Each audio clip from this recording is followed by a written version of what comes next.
Bonjour tout le monde, bienvenue sur cette chaîne. Alors, le processus dans l'équipe ne va pas très bien. Et en étant Scrum Master, j'aimerais bien changer les situations. Comment je peux le faire? Et là, cette question, j'ai entendu en regardant un webinaire sur le site scrum.org. Et aujourd'hui, j'aimerais bien proposer ma version de la réponse avec une solution possible. Et donc, on y va. Tout d'abord, peu importe dans quelle équipe on est, Scrum soit l'équipe classique, et peu importe quelle position je m'occupe, Scrum Master soit le manager, il y a toujours 5 steps à faire et une chose à comprendre. Tout d'abord, qu'est-ce qu'on a besoin de comprendre? C'est que si je vois un problème, il est très probable que ce n'est que moi qui le vois et les autres, soit ils ne l'identifient pas, soit pour eux ce n'est pas un souci. Dans ce cas-là, si je veux améliorer la situation, j'ai besoin pour que les gens soient d'accord qu'il y a un souci. Parce que c'est que dans cette situation-là qu'ils vont commencer à agir. Sinon, ils ne vont rien faire. Et c'est pour cette raison, on va voir 5 prochains steps qui vont nous aider à aider aux gens d'identifier le problème et aussi les amener vers proposition de solutions possibles et les amener vers les actions. Donc, on commence. Le premier step, qu'est-ce que j'ai besoin de faire? Oui, bien, c'est moi qui ai besoin de faire quelque chose, c'est observer. Observer pour comprendre la direction dans laquelle il faut creuser et pour comprendre où on peut avoir soit un souci, soit un problème potentiel, soit le trou dans les situations. Et toutes ces observations, il peut se focaliser soit sur la qualité, soit sur le temps passé, soit sur les gens, parce que des fois, on peut avoir des personnes qui ne sont pas à sa place. Donc, observer, c'est pour comprendre la direction dans laquelle il faut creuser. Ensuite, le step numéro 2, qu'est-ce que j'ai besoin de faire? Oui, toujours moi, j'ai besoin d'analyser. À travers de cette analyse, je vais construire mon image à moi de la compréhension de la situation. C'est-à-dire, avec l'analyse, j'ai besoin de comprendre dans quelle piste il faut creuser et les pistes qui vont être en accord avec les directions choisies pendant le step numéro 1. C'est-à-dire, les pistes, ça peut être soit la communication, qui ne va pas très bien dans l'équipe, soit la collaboration qui n'est pas encore très bien créée et construite dans l'équipe, soit c'est l'organisation, ça veut dire que c'est quand les règles de jeu ne sont pas claires, soit ne sont pas évidentes pour les gens, soit c'est la complexité du travail, quand le travail est trop complexe pour les différentes personnes. Soit c'est la pression qui vient de l'extérieur ou de l'intérieur et qui empêche de bien travailler les gens. Vous voyez, l'identification de toutes ces pistes, ça peut m'aider à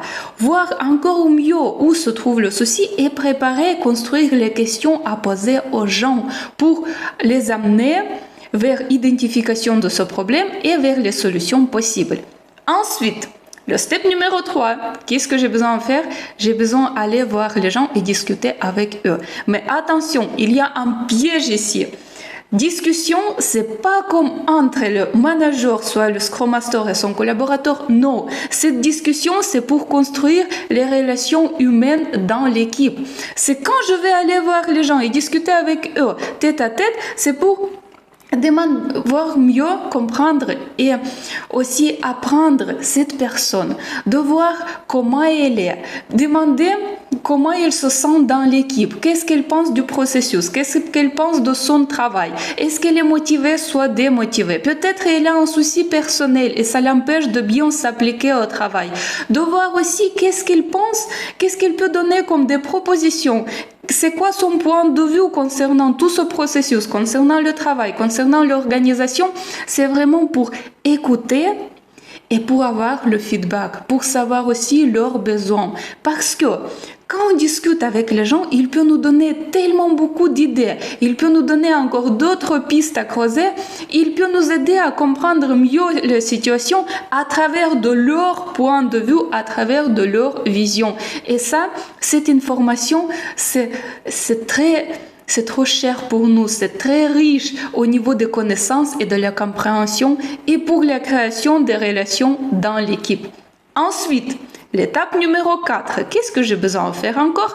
Et c'est encore moi-même, j'ai besoin de réanalyser les feedbacks, les informations reçues depuis les différentes personnes, parce que maintenant je peux voir mieux est-ce que mes suppositions concernant la direction et les pistes étaient justes, ou grâce au feedback j'ai compris que les pistes sont complètement différentes et la direction dans laquelle il faut creuser, elle est vraiment de l'autre côté.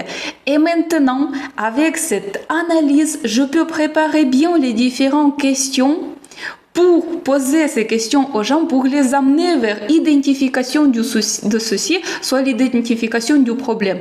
Et toutes ces questions, je peux les poser aux gens pendant la rétrospective, parce que c'est que pendant ce point-là qu'on peut bien discuter avec les gens et l'équipe peut identifier le problème et elle peut elle-même de trouver des solutions, faire les propositions de ces solutions et ensuite mettre les actions en place pour réagir. Donc, maintenant, on s'est approché tous ensemble vers le step numéro 5 et ça, c'est la rétrospective. Et c'est un moment magique, on va dire, parce que pendant cette réunion, le Scrum Master, soit le manager, c'est comme un guide. Finalement, moi, je vais guider l'équipe en posant les différentes questions que j'ai déjà préparées suite aux différents steps précédents, 4 steps précédents, et suite aux différents feedbacks de personnes, j'ai préparé la liste des questions lesquelles je peux maintenant poser à l'équipe pendant la rétrospective et les amener vers l'identification de problèmes, de soucis.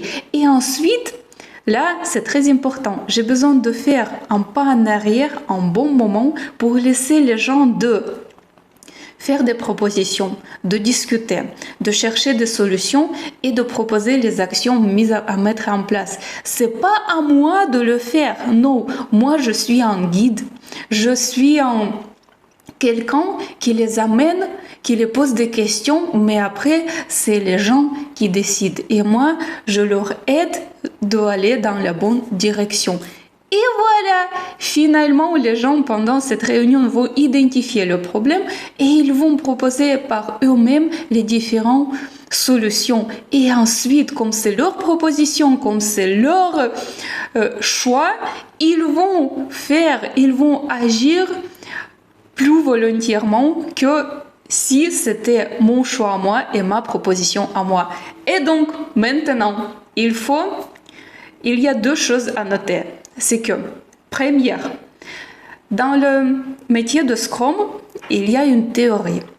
Il y a une théorie que normalement on doit le suivre. Mais à vrai dire, la vie d'équipe, c'est quelque chose de réel. La vie d'équipe, c'est la pratique, c'est l'adaptation, c'est une flexibilité. Et c'est bien de connaître la théorie de Scrum, mais c'est beaucoup mieux de laisser l'équipe de s'adapter, d'être flexible et de pratiquer les différentes solutions, les différentes choses, mettre en place pour avancer et pour créer cette collaboration, cette cohésion d'équipe qui va produire de très bons résultats. C'est-à-dire, la théorie, c'est bien, il est nécessaire pour la connaître, mais il faut s'adapter toujours et il faut chercher des meilleures solutions pour nous en pratiquant avec l'adaptation et avec la flexibilité. Et la deuxième chose qu'il faut noter, c'est que si je veux pour que les gens me parlent, ils ont besoin de se sentir en sécurité avec moi. Pour qu'ils puissent se sentir en sécurité avec moi, ils ont besoin de me connaître. Et pour qu'ils puissent me connaître, on a besoin de créer la relation, on a besoin de discuter. Et donc voilà, la création de relations humaines au sein de l'équipe va nous aider à construire une belle collaboration, une belle cohésion de l'équipe et ça va m'aider de comprendre mieux les gens. Donc, la communication et la relation sont très importants au sein de l'équipe.